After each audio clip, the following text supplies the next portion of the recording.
Okay. Well, here is my engine.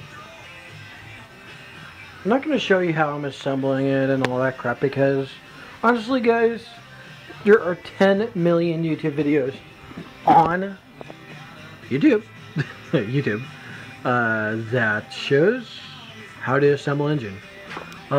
This I'm going to show you specifically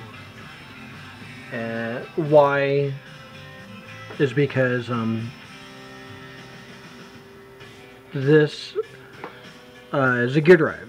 It's from CGM Motorsports Crankshaft Machinist, or Crankshaft Gear Machinist, or something like that. Specialties. It's a complete kit, which means it comes with our cam button, which makes the cam from riding out and pulling out of the block when it's running on a gear-driven system specifically. A time and chain, it only moves very little, so you don't really need that because the time and chain is bumping, holding it in place, so it's not necessary. But on a gear drive, there's nothing to hold it, so it can totally slide right out. Well, this guy right here that goes in the center of this upper gear, the cam gear, keeps bounced up against the time and chain cover, and in turn it keeps it from pulling all the way out and grinding. About a couple of years ago, I saw on Craigslist this kid with this truck. Nice truck, beautiful truck. He had it up for like 800 bucks, and in there he specifically said that he had a gear drive on, and the upper gear completely went straight through the rear front of the time and chain cover. So it's just grinding on it badly and making a mess. Probably these guys started it right here, and then the gear just decided to go straight through. It still ran, but it was making a horrible sound, and probably a bunch of metal in the engine. Anyway, this is what you need. If you're going to run a gear drive, you need this right here. So you can buy this independently. This came with my entire kit. Came with this, the lock plate, the bolts, came with my bolts, came with my cam button, came with these.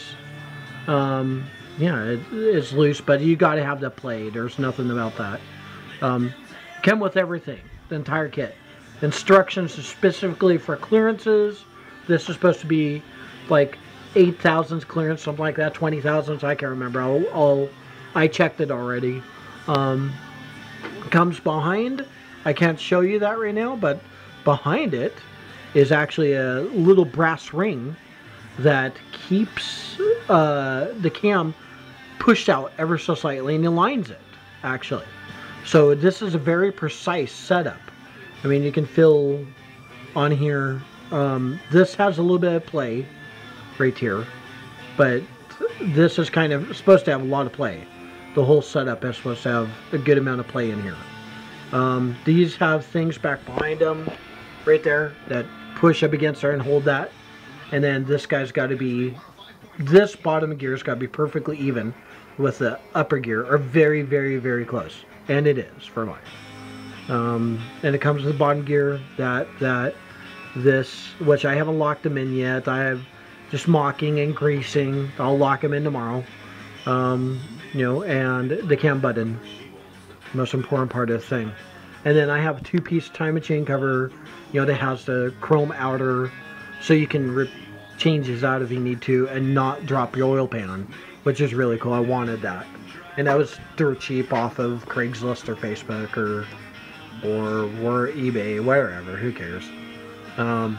It spins very nicely. I already got the bottom of the engine all buttoned up as far as the mains go, not the rods. They're still on the bench, as you saw it a little bit ago. This crank is 1010. Mistakes made in this build. I bought an entire kit, and everything is came standard. Standard rings, standard mains, standard bearings. You know, I am not a young engine builder. I have built several engines, but at the same time, you make mistakes, so you got to plan. If you're on a budget, like I am, you got to plan. So I should have ordered a kit 1010. I was thinking that I could have got away with not boring or not turning the crank, is what I'm saying. But after everything came out to play, I wanted to turn the crank and I wanted to bore the cylinders and replace the pistons. And in turn, I had to buy those new parts. That was 120 bucks in rings, rod, and main bearings, which are perfect. They're beautiful, and I like them. They're actually better than stock stuff. So right there, all three of the stinking things. But so I'm going to try to sell back out. I think I can. For somebody that has a fresher engine, doesn't need to rebuild it, maybe just freshen it up. That is actually perfectly acceptable, you know, and, you know, not like 35 years old like this was. And I wasn't thinking about that. So mistakes are made, which costs you money. This block has been turned in twice. This crank has been turned in twice. Wants to be polished, wants to be turned. The block was turned in to be just cleaned, and freeze plugs put in, and cam bearings. Second, it was turned in again to be bored out, because I thought, oh yeah, well I better bore this out and do everything right rather than screw up. So my fault, nobody else's. Make mistakes, probably literally $200, $300 more mistakes I made on a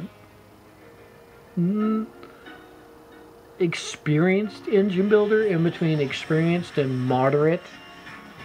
Not a professional, maybe. It's not a professional engine builder. I'm not professional by any means. But I do know how to put an engine together and do it right. Like I said, I've done several one-time crew cab, 72 holes, 350. That was interesting as hell. Very unique engine. 318, 383, couple of 350s. This is actually a 305, guys. Yeah, it looks like a 350. It's a 305. Reason for building a 305? I could make the excuse of numbers matching engine. Realistically, uniqueness, whatever. I'm not going to make a lot of horsepower. It's got a huge cam in it. Flat top pistons, double eyebrow rubber relief, so they were dished from the factory. I'm gonna have a little bit more compression. I did the heads up a little bit, polished, and did a valve job. It's gonna have a cam and intake, Edelbrock intake, and Edelbrock hard, nothing special. Performer and a 650 electric choke, meaning probably 280 horse, maybe 300 at the crank. Like I said, nothing special. It's a huge cam with 230 degrees at 50 thousandths of an inch lift and 445 lift with 1.5 to 1 ratio rock arms and 109 load separation on intake, 110, 112 on the exhaust. So yeah, you do that because you want that lower load separation, so you kind of lower your compression for a little bit better gas fuel, unleaded gas, stuff like that. I will be running premium in this engine. I'll have to, because with that compression and those little 305 heads, the little chamber 305s, it's gonna run maybe 9.5 to 1, 9.2. The can't remember the volumetric efficiency that I calculated. I don't think I've actually done it yet. So, yeah, I think 9.2 to 1. But yeah, I love the pistons. They're absolutely beautiful. Came with new wristbands. The rods were all good. They're perfect. You know, it's just a 4x4 engine. It's going to an old 78 Blazer out there. Nothing special. Again, going to be lifted on 35s and a 4-inch lift. And then in the future, it's going to have just a racing interior, waterproof interior, and it's going to have a corporate 14 rear end, and I'm going to make a steering corporate 14 front end, not a Dana 60.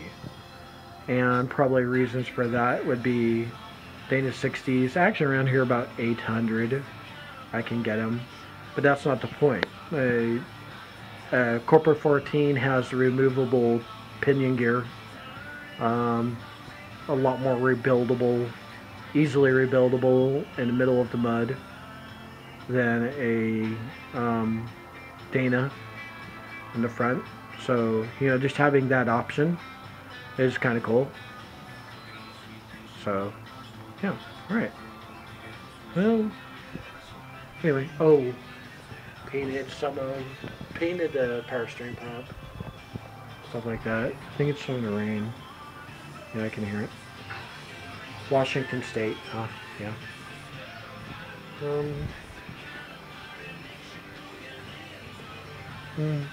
Kind of look around here.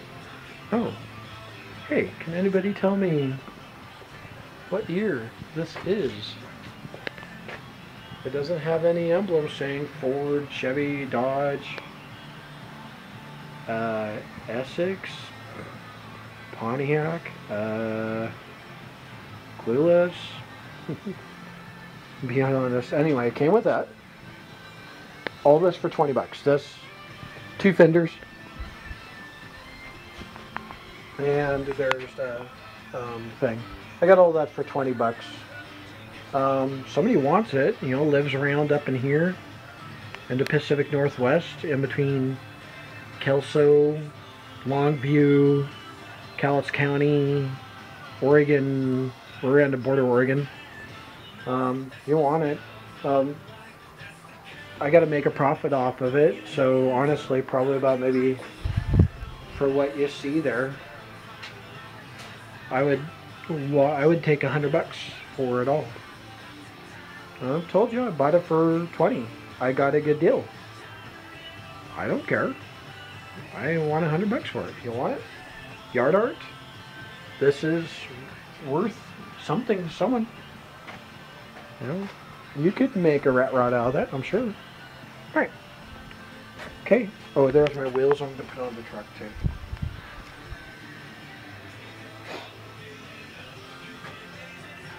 Yeah, so that's about it, I guess. Okay. Thanks. Alright, bye-bye.